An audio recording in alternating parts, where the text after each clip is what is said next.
Everybody, Chris Webster here to talk about one of the latest supporters to the Archaeology Podcast Network, The Motley Fool. Now, I've been investing in the stock market through various applications for a few years now, and everybody who's listening to this can benefit from that sort of investment for the long-term financial planning. And also, I know the hosts of these podcasts can benefit because as archaeologists, like none of us get retirement. We all have to kind of fend for ourselves. So investing in the stock market is a good idea, but not everybody can do it. And look, we get it. The market is complicated and confusing, and to many of us, it simply doesn't make sense. In fact, where do you even start? Take all of the guesswork out of it with the Motley Fool Stock Advisor. The Motley Fool has been around for over 25 years and has been spot on in recommending some of the world's most important companies before they hit the big time. I'm talking about Amazon, Tesla, Netflix, Starbucks, all before they exploded in value. With their easy to use and super informative service, Stock Advisor, you could join the ranks before they potentially find the next big thing. After all, their average stock recommendation is up over 400% as of April 10th, 2023.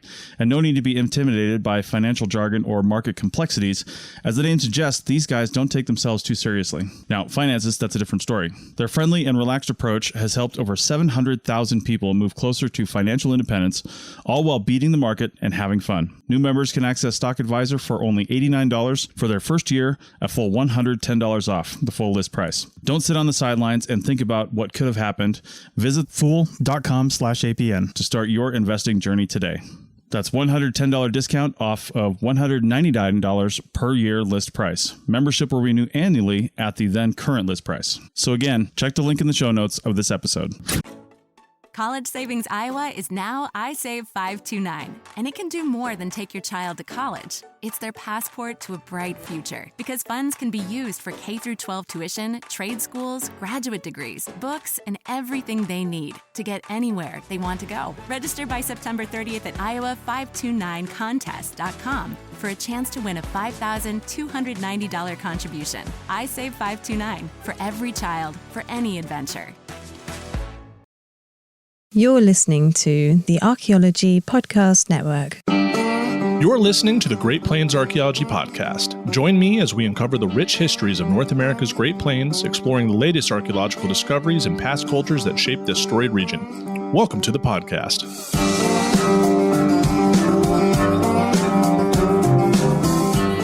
Welcome to episode 1 of the Great Plains Archaeology Podcast. I'm your host, Professor Carlton Shilchief-Gover, and I am just absolutely thrilled to have you join me on this exciting journey through the rich and fascinating histories of North America's Great Plains. So, as we kick off this podcast, we're going to take the first few episodes to dive into the background of the Great Plains archaeological region. And I want to do that just so we can set the stage for what kind of flora, fauna, and geologic and geographic features we can expect as we talk about sites and concepts later in the series.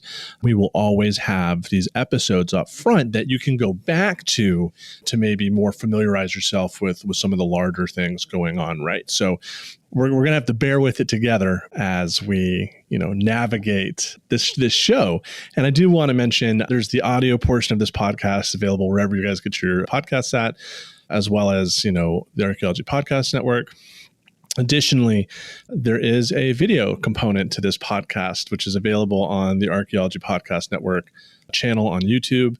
So it will be captioned. So if you have any friends, colleagues, family that are deaf or deaf plus, they can go to the YouTube show and see the captions that will have transcribed of. So this is accessible to a broader audience, and the YouTube version is a little less edited. So a lot of my stutters, or if I have to redo something, will be available. So it'll kind of have like the built-in bloopers. So yeah, but anyways, I just want to get right to it. So today on episode 1, we're going to explore and talk about the geography of the Great Plains. So really, for the purpose of this first episode, right, we're going to be talking about geography. We're going to be talking about the landscapes, the flora and fauna that exist, especially during the Holocene. So that is the geologic epoch, I guess, that we are in today. And when we talk about the Ice Age or the archaeology further in the past, we'll contextualize what the Great Plains would have looked like then. And so without further ado, let's go ahead and get started. So I do want to mention, The source material for today's episode really comes from, and for those that aren't watching on YouTube, I'm holding up Dr. Doug Bamforth's book, especially The Archaeology of the North American Great Plains by Douglas Bamforth from the University of Colorado Boulder, my dissertation advisor and mentor. So this volume came out in 2021, solo authored. It's all Doug throughout the whole book. This is what I used to teach with for my Great Plains Archaeology and Anthropology classes, which are also modeled off of how he taught the classes. So, just the caveat, a lot of this show really does come from the mentorship of Dr. Doug Bamforth, as well as others of my colleagues from the Plains Anthropological Society in the Great Plains region. So a lot of what we're talking about today is coming from Doug's book, as well as I think another great resource to learn about Great Plains geography and some background information is, of course, Archaeology of the Great Plains. This came out in like 1998. So it's a little dated, but like some of the first chapters about like the Great Plains setting, phenomenal resources. So this is Archaeology of the Great Plains, edited by Ray Wood, and it is edited volume. So each chapter has different contributors. So really, these two books, Archaeology in the North American Great Plains and Archaeology on the Great Plains, absolutely must-haves for anybody who's interested in Great Plains archaeology. Additionally, another one that I've been reading recently, again, that I like, People in a Sea of Grass. This is edited by Matt E. Hill and Lauren Ritterbusch. This also came out recently, I think 2001, a lot of Central Plains stuff. But in terms of like what's nice about geography and background, right? It doesn't really change no matter the volume or the paper. So, even though these, especially the Ray Wood volume is a bit older, the Great Plains has remained the Great Plains. So where are the Great Plains, right? So like just to set the tone, what are we looking at in terms of where is this place, right? So the Great Plains region, many of us have a concept that it is flat and boring, and we'll investigate that together, fellow listeners. So just a couple to list, a number of states and Canadian provinces in which have Great Plains regions. First we have Alberta, we have Saskatchewan, a bit of Manitoba, like the southwest portion of Manitoba is Great Plains, Montana, North Dakota, eastern Wyoming, South Dakota, Nebraska, eastern Colorado, like basically the Front Range over to Nebraska and Kansas. And then we get Kansas, right? Eastern New Mexico, Oklahoma, and then Texas. Now, this is the Great Plains region, and it is very much a north to south axis, that it is really long, and it is the crossroads for cultures from the Great Lakes, the Southwest, the Southeast, the Rocky Mountain region, right? So in order for individuals, cultures, and societies to interact with each other on the other side of the continent, they have to go through the Great Plains, and we'll get to that a bit later. Now, there is the Prairie Peninsula, and we'll talk about prairies here in a moment. And there's states like Illinois and Indiana and parts of Minnesota. They contain, they have the Prairie Peninsula that goes through them, but they're not Great Plains region. So they do have prairie, but prairie doesn't necessarily equate to the Great Plains. So for those that might have heard, well, there's prairie where I live outside of Indiana, like, yeah, that's great, but that's not Great Plains. So cool. Now, that's a lot of land mass to cover, right? That is many different states with different climates, different animals, different ecosystems. So the way archaeologists and anthropologists have divided the Great Plains, we have 5 primary geographic divisions that kind of set the tone for, this is the part of the Great Plains that I study. And the first one is being the Northwest Plains. The Northwest Plains, those are Canadian provinces. So Saskatchewan, Alberta, as well as the eastern halves, basically anything that's not mountains from Wyoming and Montana, their eastern border to where you begin to go uphill in mountains, that's the Northwest Plains. Then we have the Northeastern Plains. So that is Manitoba, North Dakota, and South Dakota.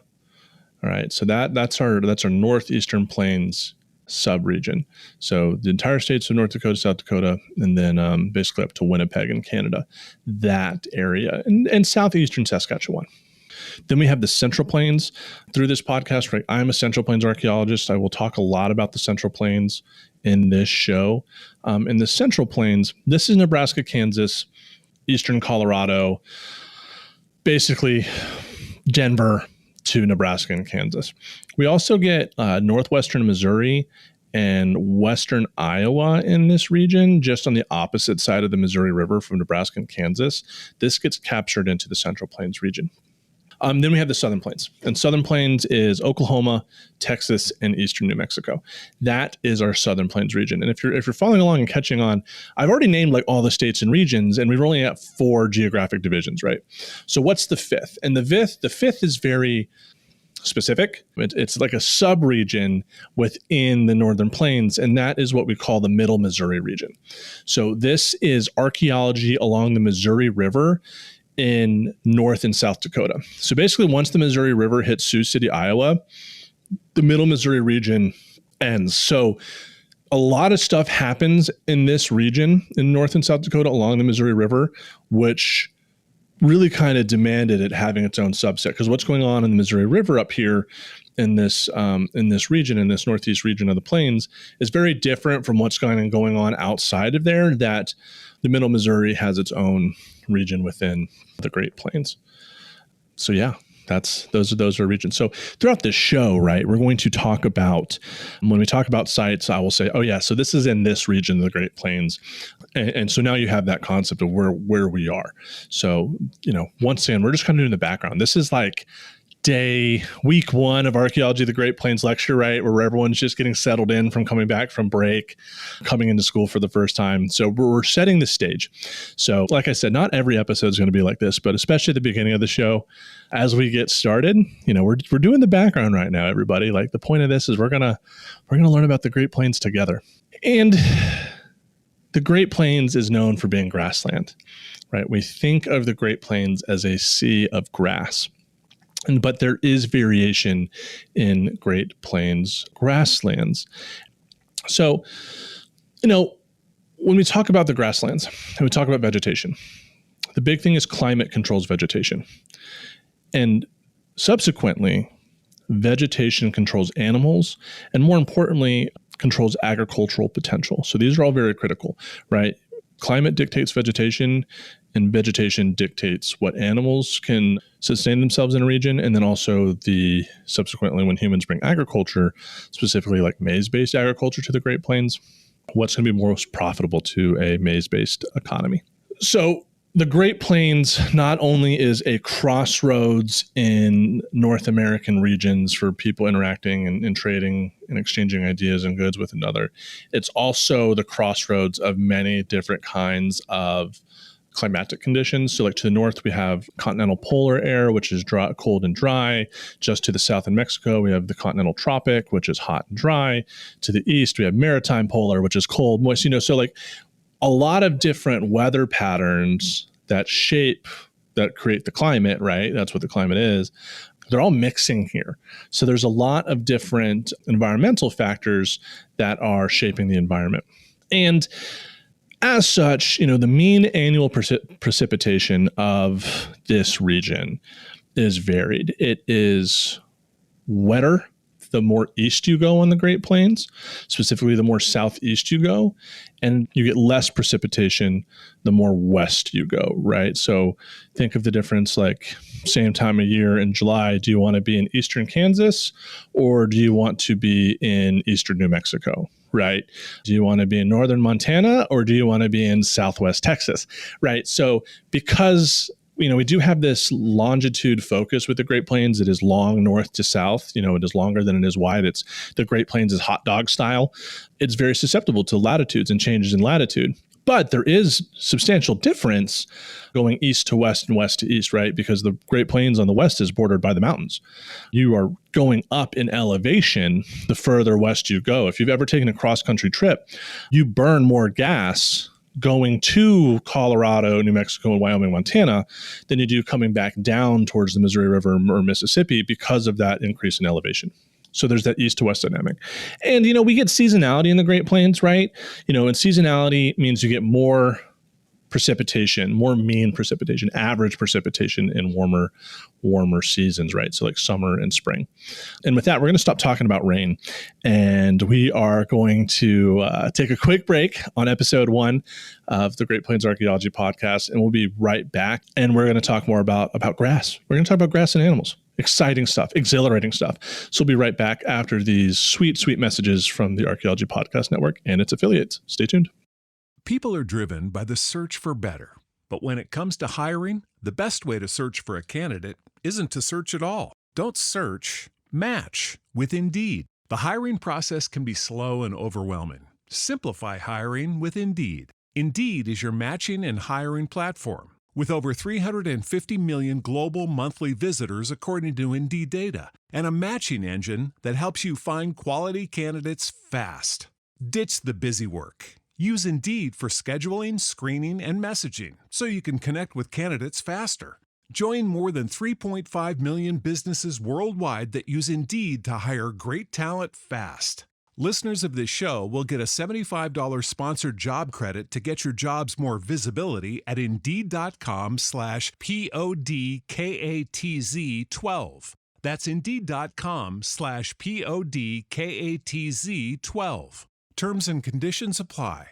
When you think about businesses that are selling through the roof, like Aloe or Allbirds or Skims, sure, you think about a great product, a cool brand, and brilliant marketing. But an often overlooked secret is actually the businesses behind the business, making selling simple. For millions of businesses, that business is Shopify. Nobody does selling better than Shopify, home of the #1 checkout on the planet. And the not-so-secret secret? With Shop Pay, that boosts conversions up to 50%, meaning way less carts going abandoned and way more sales going. So if you're into growing your business, your commerce platform better be ready to sell whatever your customers are scrolling or strolling on the web, in your store, in their feed, and everywhere in between. Upgrade your business and get the same checkout Skims uses. Sign up for your $1 per month trial period at shopify.com/try, all lowercase. Go to shopify.com/try to upgrade your selling today. Shopify.com/try. College Savings Iowa is now iSave 529, and it can do more than take your child to college. It's their passport to a bright future, because funds can be used for K-12 tuition, trade schools, graduate degrees, books, and everything they need to get anywhere they want to go. Register by September 30th at iowa529contest.com for a chance to win a $5,290 contribution. iSave 529, for every child, for any adventure. Welcome back to episode 1 of the Archaeology of the Great Plains podcast. I'm still your host, Carlton Shield Chief Gover, professor at the University of Kansas. And we're going to talk about grass now, everybody. We're getting into grasses, right? So we know the Great Plains is grasses. And just to real quick go over it, right? We have 3 different kinds of grasslands that exist on the plain. And these are important for human behavior. And when we get to the archaeological record, what is dictating and determining from an environmental standpoint where people are choosing to live. To the east, the closer you get to the Missouri River and on the Missouri River, right? That is your tall grass prairie. So it is a bit more arboreal. There's more trees. The grasses are taller. There is more vegetation production in this region. The further west you go, so really we're talking about central Nebraska, Kansas, Oklahoma, North and South Dakota. As we're getting towards the mountains, right? We're getting away from the Missouri River to the east. We're heading towards the mountains. And in the center of these Midwest states, Nebraska and Kansas in particular, this is our mixed grass prairie. This is the stereotypical, little house on the prairie environment. It is both a mix of, as the name suggests, your tall grasses and your short grasses. And then you get to the short grass steppe, along the Rocky Mountain Front Range. This is where your buffalo grass is. This is where grass is, ankle height, maybe shin height, whereas mixed grass, we're talking about your knee height, and then tall grass further to the east, your hips and shoulders, right? So this is our short grass steppe. So this is the when we think cowboys and Indians, we think of 1800s, late 1800s, Indian wars where the Lakotas, Cheyennes, and Arapahoes are the focal point against the U.S. cavalry. And they're, out in Colorado and Wyoming. These are the kind of environments we're talking about. So the short grass prairie steppe. But there's more than just grass, okay, in the Great Plains. Like there are trees. They do exist. I've seen them. It's not like Iceland, especially the closer you get to water systems, right? And I know this might, for many of our listeners, you're thinking, okay, where the hell are we going with this? Of course, there's trees. But in terms of how environment dictates, or not dictates, that's always bad. That sounds like environmental determinism. As far as how the environment does impact human decisions and human behavior, right? We do have trees in the area, which are important for making tools, right? So handles and staves for bows, atlatls, like wood is important. And especially in this region, especially in like the southeast kind of Great Plains, we get Osage orange, which is a very incredible wood for bow making. So we have a lot of that. The closer you get to water, the more dense vegetation is going to be, the more agricultural output you're going to have, as well as that's where the location of trees. And the height of the grass, right? Why do we have short grass prairie to the west, tall grass prairie to the east? Well, that's dictated by precipitation, right? It is wetter the further you go to the east. It is drier the further you go to the west, right? So this local variation in grasses is very much dependent on local variation in precipitation. So, but there's not a standard way to do this. Like the Nebraska Sandhills, which is in northwestern Nebraska. So where do you expect to be a dry environment? There's the Nebraska Sandhills, which are natural aquifer, which make it less dry than the surrounding areas. Like it is an oasis within western Nebraska. And we also see, more drought-like areas in other parts of Nebraska, Kansas, and South Dakota that are drier than the surrounding area. So even though there is a theme, the further east you go in the Great Plains, the closer you get to the Missouri River, the wetter it's going to be. There are exceptions to the rule like everything else in life. But the Great Plains is also known for like hazards, tornadoes, of course, drought. We can think of the Dust Bowl, but tornadoes are a big feature. And we'll talk about tornadoes in particular in a future episode as we talk about architecture in the Great Plains and how people are choosing architectural styles. So like stay tuned for that. And of course, like where do we find tornadoes? They're huge in the Great Plains. Oklahoma is the big spot. That is the average number. But then like Kansas and Nebraska are also big indicators for tornadoes. So keep that in mind. This is tornado country. Canada, not so much, but the Central Plains and the Southern Plains, that is tornado country. Floods are also a big part of Great Plains lifeways, especially along the Missouri River and its tributaries. It does flood. And we will talk about floods as we will talk about tornadoes and how people choose where to live once we get to that point. So yes, this sounds silly, but this first episode on the background is contextualizing what we're going to see in the archaeological record as people respond to environmental factors. We also get insects, fire is another big one. And just to kind of like summarize what we are seeing in terms of climate and vegetation, right? It varies systemically. You have more precipitation, more foraging potential to the east, less to the west, and you get hotter, more sparser, more unpredictable plant growth to the south, and less to the north. So, right, the further north you go, generally the cooler it's going to be. The further east you go, the more wetter it's going to be. So where we are, what sub-region in the plains will have different environmental factors. But topography, right? We're kind of closing out the environment, but now we're going to talk about like more geographic features on the plains. Topography, everyone thinks of the Great Plains as flat. It's not flat.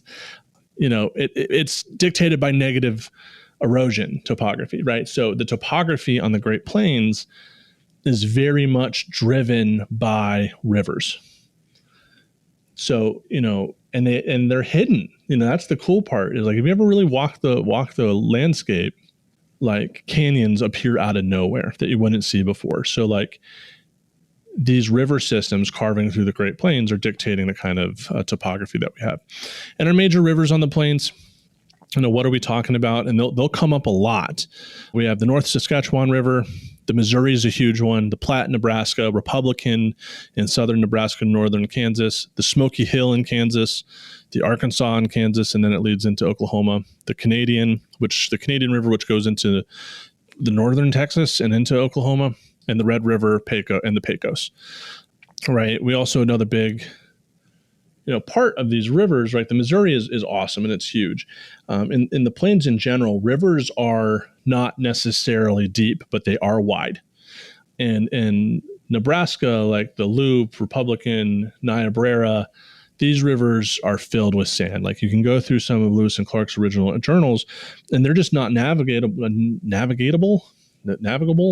They are very difficult to watercraft. So that's why they kept going with the Missouri, right?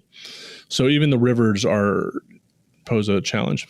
But we also have, physiographic features on the Great Plains that stand out, that a lot of folks and cultures in the past, refer to.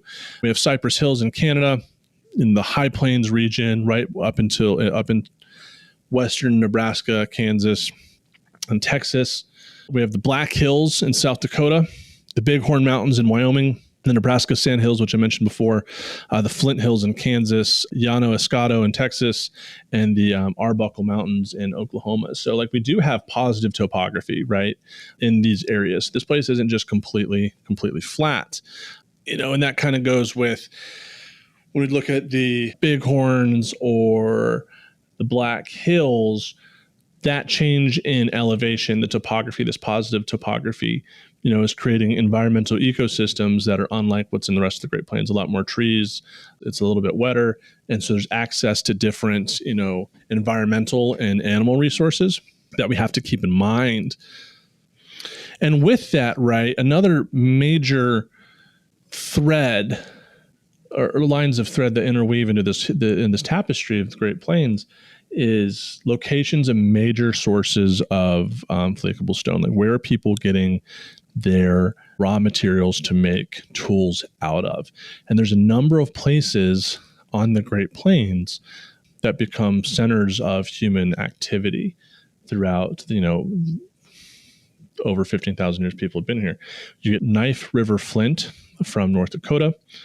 We have the White Chalcedony group, which is in South Dakota, eastern Wyoming, northeastern Colorado, Smoky Hill Jasper in Nebraska and Kansas, Flint Hill and Florence A. Chert out of Kansas, Burlington Chert out of western Iowa, Alabates, Agate, Tecovas, Jasper, and Edwards Plateau Chert, all coming from Texas. So from a north to south axis, they're major centers of raw material collection areas that people will continually visit over time, right?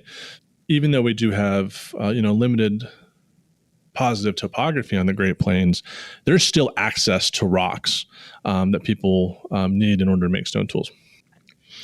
Additionally, even though we have these major sources of stone tool material, there is definitely surface exposure of secondary stone on eroded ridges, as well as deposits of cobbles made by glaciers during the last ice age. So even though we have our major sources of exposed stone tool material of cherts, chalcedonies, flints, jaspers, what have you, there are other areas in which people can procure stone tool material on the Great Plains. Rivers, of course, are a huge one. And that's a lot to go through, right? In a 30-minute podcast episode, we really did a crash course into the geography and climate of the Great Plains, right? So those are kind of the two big things of the takeaway is what are the Great Plains? How are they subdivided? What is the environment like? What kind of resources do people have access to? Because all these things shape human behavior and human culture as we go through time, right? So I thought this episode was very important. And so what's going to happen here on the next episode, we're really going to start looking into the flora and fauna of the Great Plains, right? So we're going to keep setting the stage for humans. And I appreciate you guys bearing with me as we go through the show. So these are just the background episodes. We will get into archaeology very, very soon. So with that, thank you for joining me for episode 1 of the Great Plains Archaeology Podcast. I cannot wait to explore the mysteries of the Great Plains with you. Our next episode will dive into the flora and fauna of the Great Plains. But until then, dear listeners, keep your curiosity alive and your mind open to the stories waiting to be discovered beneath the prairie. I'll see you all next time. Thank you. Thank you for listening to the Great Plains Archaeology Podcast. You can follow me on Instagram at Pawnee_archaeologist, and you can also email me at greatplainsarchpodcast@gmail.com. And remember, anybody can love the mountains, but it takes a soul to love the prairie. American author Willa Cather.